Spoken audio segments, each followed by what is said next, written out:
Indian super লিগে যথেষ্ট দাপটের সঙ্গে খেলে আসছেন জাভি হার্নান্দেজ।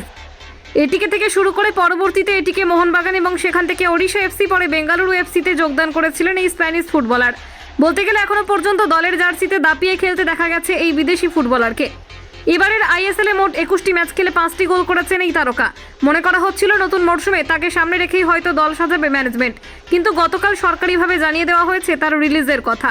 কিন্তু কোথায় যাবেন এই ফুটবলার, সেই নিয়ে এবার উঠে আসলো নয়া তথ্য। বিশেষ সূত্র মারফত খবর, এই স্প্যানিশ ফুটবলারকে এবার দলে নিতে আগ্রহ প্রকাশ করেছে পাঞ্জাব এফসি। উল্লেখ্য, এই ফুটবল মরশুমে দাপিয়ে খেলেছিলেন ফরাসি ফুটবলার মাদিহ তালাল, কিন্তু নতুন মরশুমে আর এই ক্লাবে থাকা হবে না তার। তিনি যোগদান করতে চলেছেন কলকাতার অন্যতম প্রধান দল ইমামি ইস্টবেঙ্গলে, যা নিঃসন্দেহে অনেকটাই শক্তিশালী করে তুলবে লাল হলুদের মাঝমাঠ।